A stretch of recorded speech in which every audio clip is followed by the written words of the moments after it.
Jared Anderson versus Martin Bakole.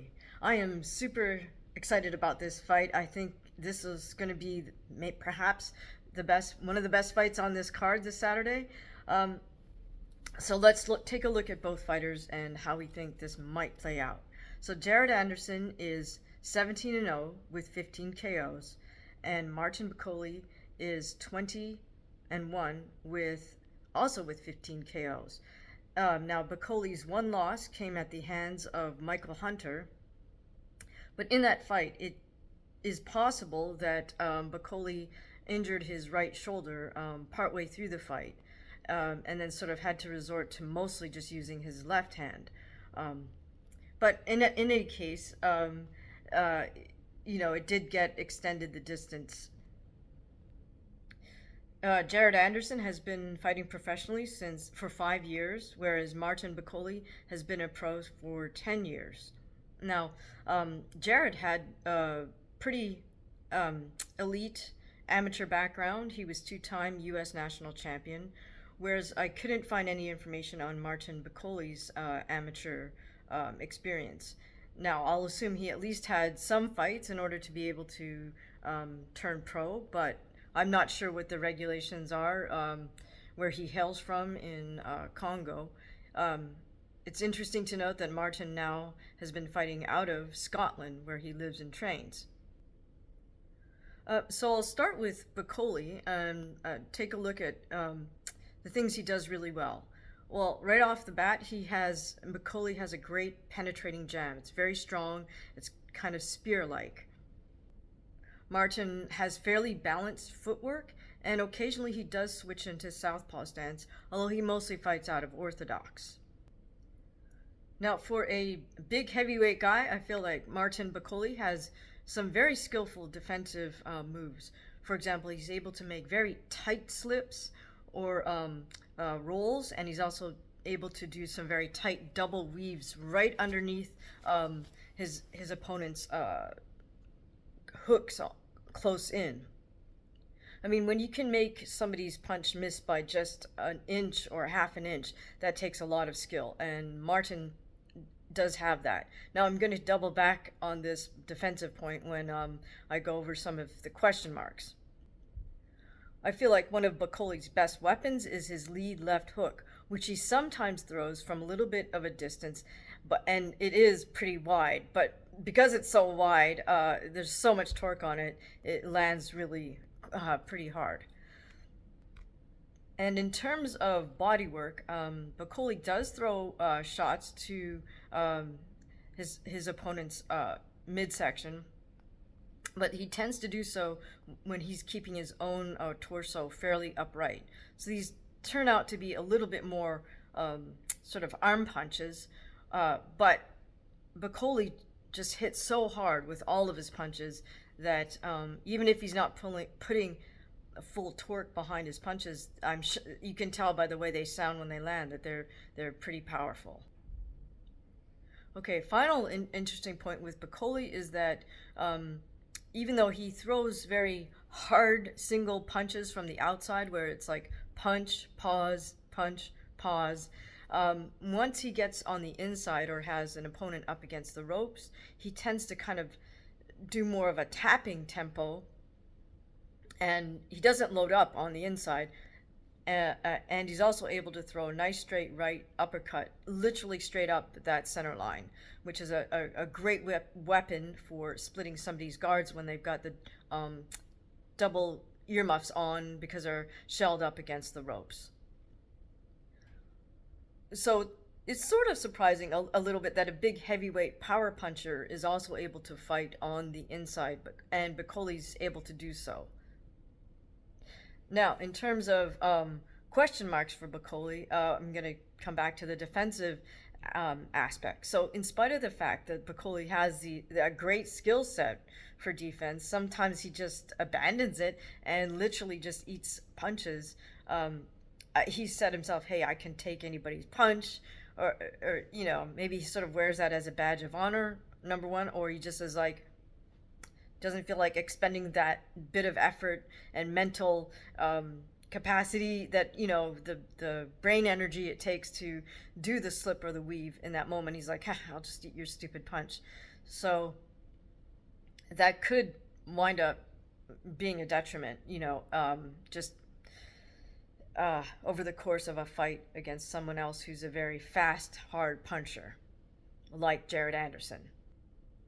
The one other area of concern for me with Martin Bakole is I'm not so sure that he can fight so well when his back is on the ropes or if his back is in the corner. No, that's a little bit unfair because I'm kind of looking more at the Michael Hunter fight when I make that statement. And if indeed Bakole was truly injured, maybe that was a tactic that he just picked to try to buy himself some time. But in any case, I don't feel like that's he fights so well from that position. Other way around, if he has his opponent against the ropes and he's in close, that's a much different set of circumstances. And the thing is, thus far, from what we've seen with Jared Anderson, he loves to just drive his opponent right into the corner and then start wailing. Will he be able to do that with Martin Bakole? That's a big question mark. Let's take a look at what Jared Anderson does well. Jared does put his hands together well. He does throw good combinations, but I think one of his greatest assets is actually his footwork because he's able to be very agile in there. He does switch stances kind of frequently and just flows from orthodox to southpaw. And while he's doing that, it's because he's creating additional angles. He gets his opponent sort of off kilter by creating these angles, and that's one of his greatest assets. Jared also loves to hit hard, and he throws his punches with that same sort of tempo, a little bit faster than Martin, but he does do the punch, pause, rhythm when he throws his combinations. Now, once he gets somebody cornered and wants to finish them off, he'll put them together a lot more fluidly, but thus far, he's been able to literally just load up on his opponents and get him out there. One of Jared's best weapons is that a left hook to the liver. And the way he throws his body shot's different than how Bakole throws it. Jared really kind of drops over, leans over to his side, and is really sitting down on that liver shot. So that from that sort of shift or bob to the left and then throwing the left liver shot, that you get a ton of torque just from that slight twist of your upper torso. Now the big question marks for Jared lie because of how he's been matched thus far. So in both Martin and Jared's cases, it's fair to say, hey, we want to build this heavyweight fighter. Heavyweights are where the money's at, so let's build this fighter up. Let's throw him some easy fights for the first 5-10 fights. And certainly, that's fair, right? If a promoter has invested in their fighter, they want to get a return on that investment at some point, so they have to build their fighter's record up so that they are eligible for a big money fight, as we say, down the road. However, the difference between how Martin Bakole was built up and how Jared Anderson was built up is, honestly, I feel semi-embarrassed for some of, I would say perhaps the first dozen of Jared's big KO victories. Top Rank has put together that highlight reel that's on YouTube. But in all honesty, I guess we're in a new era of boxing because in the 90s, 2000s, no promoter would have ever wanted those types of fights on camera. They would have just been held in some off-TV, smaller venue, because these were simply just record-building fights. If you look at the opponents, regardless of the fact that a lot of Jared's early opponents had winning records, do the eye test on his opponents, or just look at the highlight reel. You can tell these gentlemen, God bless them, they stepped in there, but they were absolutely out of shape. I'm not sure how much serious training they put into the boxing game. In my opinion, I hate to use the word tomato can, because again, have to give respect for everybody who steps in there. But if these guys, you're looking at guys who are probably at least 40% body fat. They don't look like they ever had this skill level to be a serious pro fighter. They're literally just getting thrown in there for Jared to KO.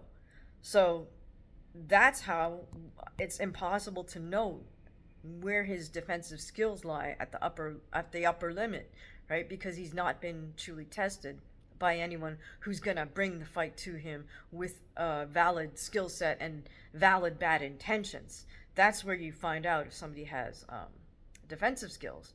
And on the flip side of that, because these guys were literally, I mean, let's face it, they were coming to collect a paycheck. How much are they coming at Jared with, as I said, really bad intentions? So if they're just going to shell up and let Jared beat on them until the ref stops the fight, then Jared doesn't need to display a huge skill set, right? Either offensively or defensively.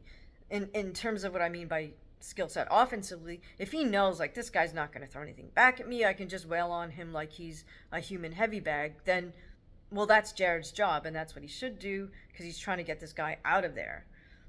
I mean, on the other hand, his corner could call for him to put something together that they've been trying to work on in the gym, because they know they're going to get the W, they know they're going to get the stoppage with this guy.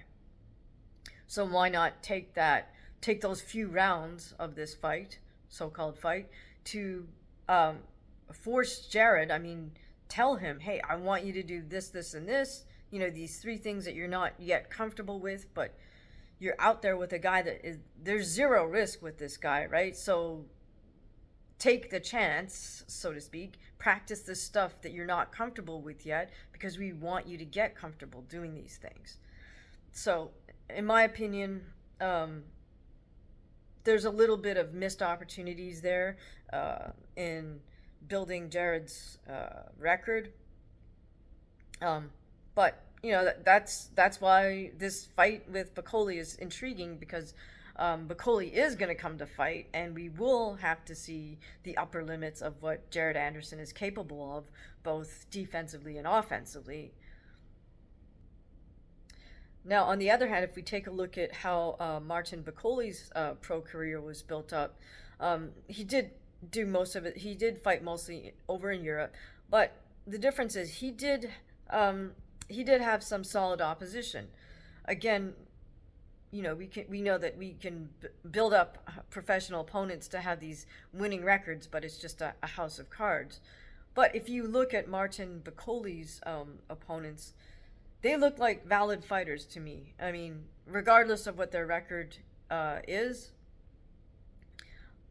you can tell by how the stoppage goes down that these gentlemen did come to fight.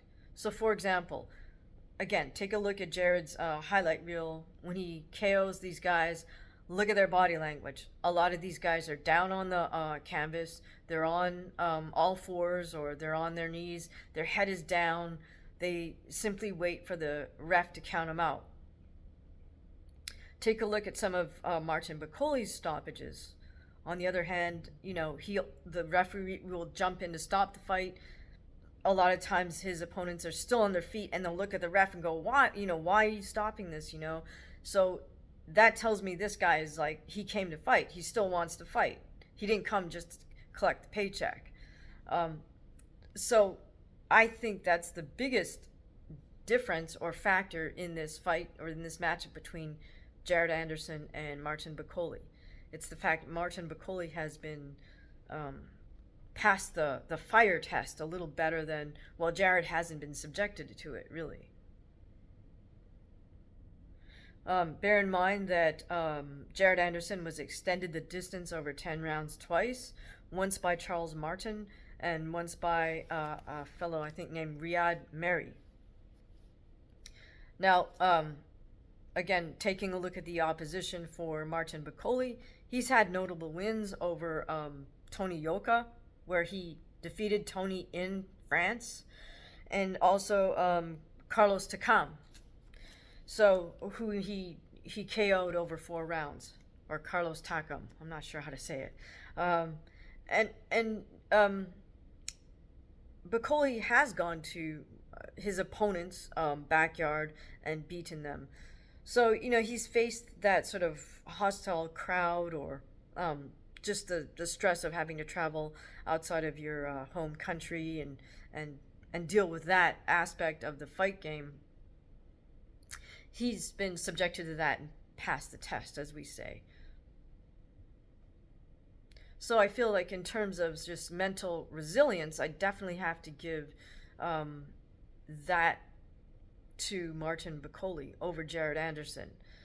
Now, the other thing with Jared Anderson is he's already, years ago taken to social media, crying about how it's so much pressure. He's so young, he's so successful. It's too much pressure, and Roy Jones Jr. is trying to, give him a pep talk. I don't know if that's all just something to try to get views and likes on social media, but the fact that you would choose to even put that out there kind of indicates to me that you're looking for sympathy. It's not a good attribute for a heavyweight fighter, because you're not going to get any sympathy from Martin Bakole. He doesn't care about how much pressure you feel. He wants to put pressure on you right now.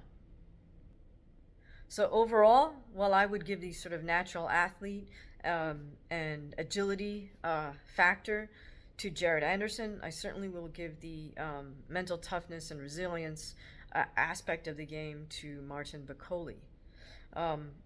And honestly, in my book, the mental toughness aspect can overcome natural ability or skill in the end. So we'll see how this plays out, but I think it's a good test for Jared Anderson. He needs to rise to the occasion, and Martin Bakole also needs to mind his P's and Q's when he's in there with such a skillful fighter as Jared Anderson. So we'll see who prevails Saturday night. Who do you guys have winning this fight? Tell me why in the comments below.